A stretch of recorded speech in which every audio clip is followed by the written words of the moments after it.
Hello, everybody. Welcome to today's reading through the Bible in 365. I'm sorry I've missed the last few days. I've been sick.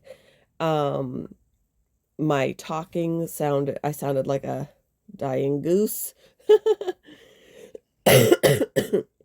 I'm still sick, but I at least feel like I can, you know, go through this. So today we are focusing on 1 Kings chapters 3, 4, and 5, and then Luke chapter 20, verses 1 to 26.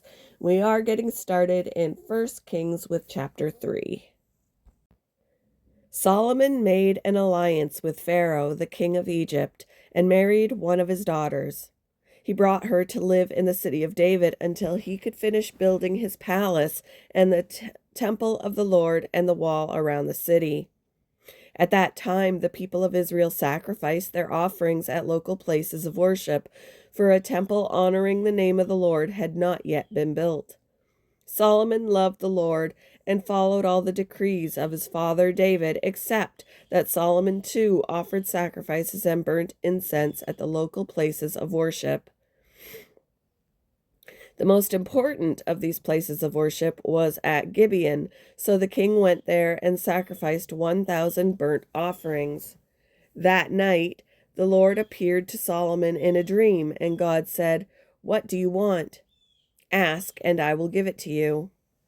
Solomon replied, "You showed great and faithful love to your servant, my father David, because he was honest and true and faithful to you.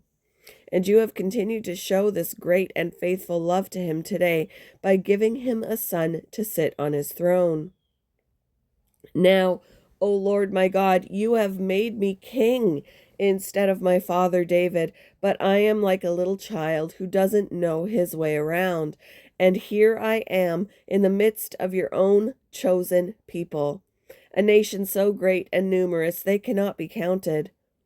Give me an understanding heart so that I can govern your people well and know the difference between right and wrong. For who by himself is able to govern this great people of yours?" The Lord was pleased that Solomon had asked for wisdom. So God replied, "Because you have asked for wisdom in governing my people with justice, and have not asked for a long life or wealth or the death of your enemies, I will give you what you asked for. I will give you a wise and understanding heart, such as no one else has had or ever will have. And I will also give you what you did not ask for, riches and fame. No other king in all the world will be compared to you for the rest of your life. And if you follow me and obey my decrees and my commands as your father David did, I will give you a long life." Then Solomon woke up and realized it had been a dream. He returned to Jerusalem and stood before the ark of the Lord's covenant, where he sacrificed burnt offerings and peace offerings. Then he invited all his officials to a great banquet. Excuse me, guys. Some time later, two prostitutes came to the king to have an argument settled. "Please, my lord," one of them began, "this woman and I live in the same house. I gave birth to a baby while she was with me in the house. 3 days later, this woman also had a baby. We were alone. There were only two of us in the house. But her baby died during the night when she rolled over on it. Then she got up in the night and took my son from beside me while I was asleep. She laid her dead child in my arms and took mine to sleep beside her.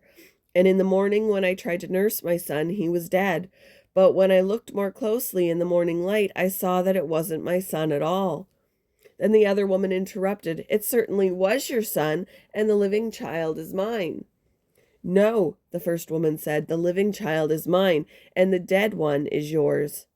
And so they argued back and forth before the king. Then the king said, "Let's get the facts straight. Both of you claim the living child is yours, and each says that the dead one belongs to the other. All right, bring me a sword." So sword was brought to the king.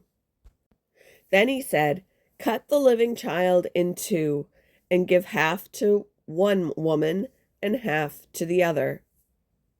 Then the woman who was the real mother of the living child and who loved him very much cried out, "Oh no, Lord! Give her the child. Please do not kill him." But the other woman said, "All right, he will be neither yours nor mine. Divide him between us." Then the king said, "Do not kill the child, but give him to the woman who wants him to live, for she is his mother." When all Israel heard the king's decision, the people were in awe of the king, for they saw the wisdom God had given him for rendering justice. Chapter 4. King Solomon now ruled over all Israel, and these were his high officials. Azariah, son of Zadok, was the priest. Elihoreph and Ahijah, the sons of Shisha, were court secretaries. Jehoshaphat, son of Ahilud, was the royal historian. Benaiah, son of Jehoiada, was commander of the army. Zadok and Abiathar were priests. Azariah, son of Nathan, was in charge of the district governors. Zabud, son of Nathan, a priest, was a trusted advisor to the king. Ahishar was manager of the palace property. Adoniram, son of Abda, was in charge of forced labor. Solomon also had 12 district governors who were over all Israel. They were responsible for providing food for the king's household. Each of them arranged provisions for 1 month of the year. These are the names of the 12 governors: Ben-Hur in the hill country of Ephraim, Ben-Decker in Makaz, Shaalbim, Beth-Shemesh, and Elon Beth-Hanan, Ben-Hesed in Arabah, including Soka, and all the land of Hepher. Ben-Abinadab in all of Naphoth Dor. He was married to Tapheth, one of Solomon's daughters. Baana, son of Ahilud in Taanach, and Megiddo, all of Beth Shan near Zarathan below Jezreel, and all the territory from Beth Shan to Abel Meholah and over to Jokmeam. Excuse me, guys. Ben-Geber in Ramoth Gilead, including the towns of Jair, named for Jair of the tribe of Manasseh. In Gilead and in the Argob region of Bashan, including 60 large fortified towns with bronze bars on their gates. Ahinadab, son of Iddo, in Mahanaim. Ahimaaz in Naphtali. He was married to Basemath, another of Solomon's daughters. Baana, son of Hushai, in Asher and Aloth. Jehoshaphat, son of Paruah, in Issachar. Shimei, son of Elah, in Benjamin. Geber, son of Uri, in the land of Gilead, including the territories of King Sihon of the Amorites and King Og of Bashan. There was also one governor over the land of Judah. The people of Judah and Israel were as numerous as the sand on the seashore. They were very contented with plenty to eat and drink. Solomon ruled over all the kingdoms of the Euphrates River in the north to the land of the Philistines and the border of Egypt in the south. The conquered peoples of those lands sent tribute money to Solomon and continued to serve him throughout his lifetime. The daily food requirements for Solomon's palace were 150 bushels of choice flour and 300 bushels of meal. Also, 10 oxen from the fattening pens, 20 pasture-fed cattle, 100 sheep or goats, as well as deer, gazelles, roe deer, and choice poultry. Solomon's dominion extended over all the kingdoms west of the Euphrates River, from Tifsa to Gaza, and there was peace on all his borders. During the lifetime of Solomon, all of Judah and Israel lived in peace and safety. And from Dan in the north to Beersheba in the south, each family had its own home and garden. Excuse me, guys. Solomon had 4,000 stalls for his chariot horses, and he had 12,000 horses.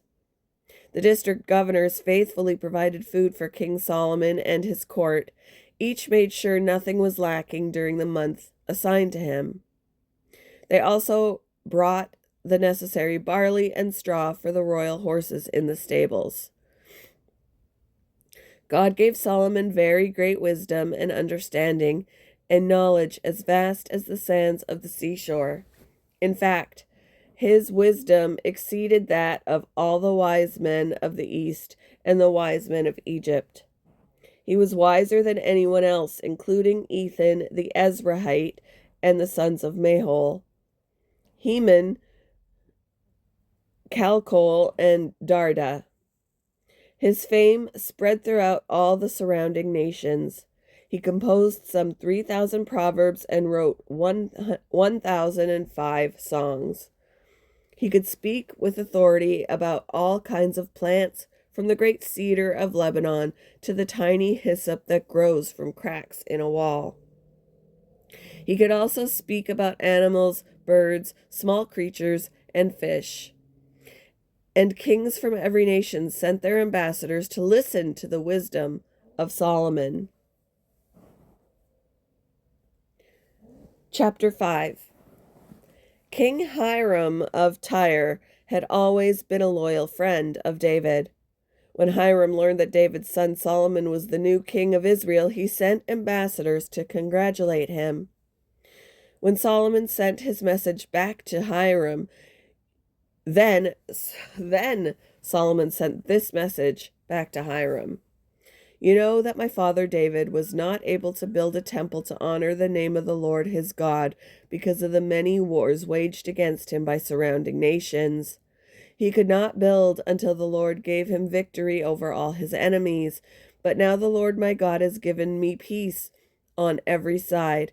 I have no enemies and all is well. So I am planning to build a temple to honor the name of the Lord my God, just as he had instructed my father David.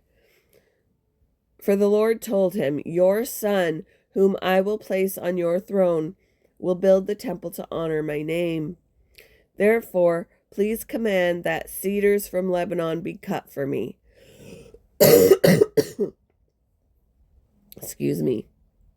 Let my men work alongside yours, and I will pay your men whatever wages you ask.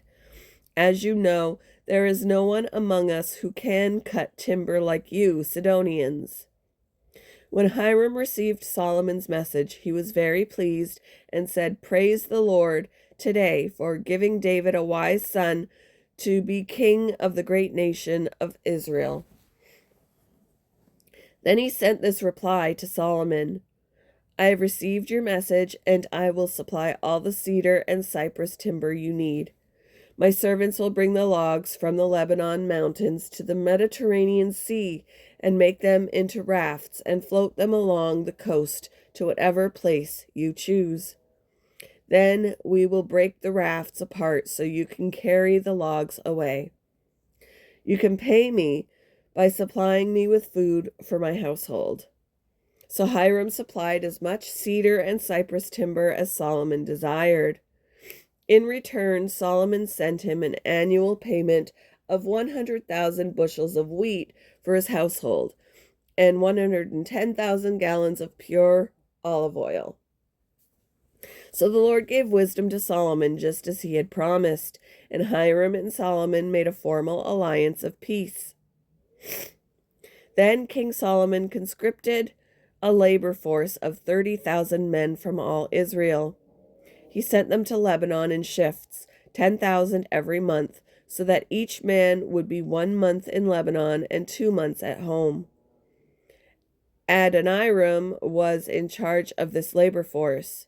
Solomon also had 70,000 common laborers,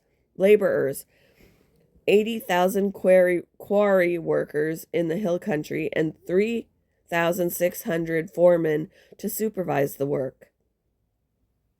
At the king's command, they quarried large blocks of high-quality stone and shaped them to make the foundation of the temple. Men from the city of Gebel helped Solomon's and Hiram's builders prepare the timber and stone for the temple.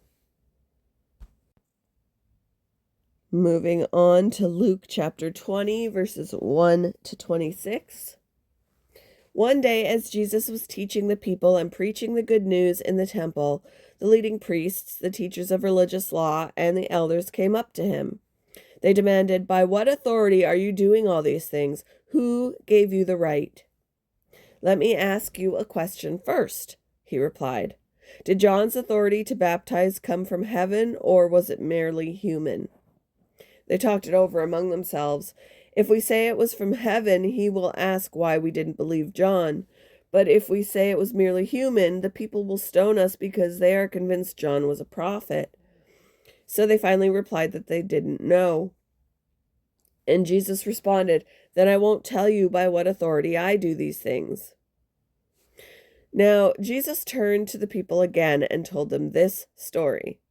A man planted a vineyard, leased it to tenant farmers, and moved to another country to live for several years. At the time of the grape harvest, he sent one of his servants to collect his share of the crop. But the farmers attacked the servant and beat him up and sent him back empty-handed. So the owner sent another servant, but they also insulted him, beat him up, and sent him away empty-handed. A third man was sent, and they wounded him and chased him away. "What will I do?" the owner asked himself. "I know. I'll send my cherished son. Surely they will respect him." But when the tenant farmers saw his son, they said to each other, "Here comes the heir to this estate. Let's kill him and get the estate for ourselves." Excuse me. So they dragged him out of the vineyard and murdered him. "What do you suppose the owner of the vineyard will do to them?" Jesus asked. "I'll tell you. He will come and kill those farmers and lease the vineyard to others." "How terrible that such a thing should ever happen," his listeners protested. Jesus looked at them and said, "Then what does this scripture mean? The stone that the builders rejected has now become the cornerstone. Everyone who stumbles over that stone will be broken to pieces, and it will crush anyone it falls on."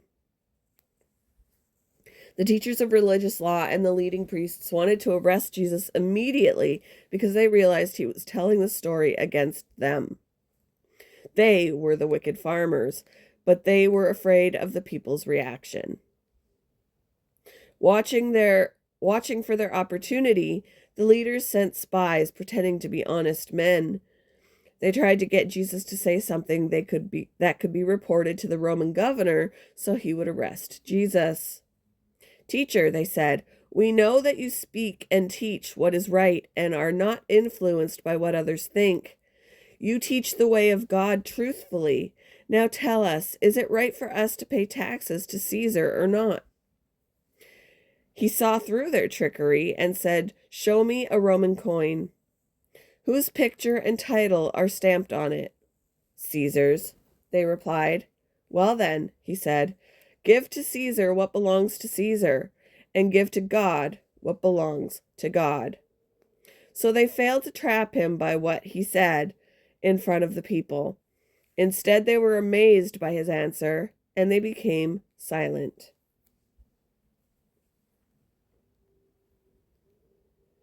Thank you for joining me for today's reading through the Bible in 365. I hope you all have a wonderful Thursday, and I will see you in the next one, guys. Bye.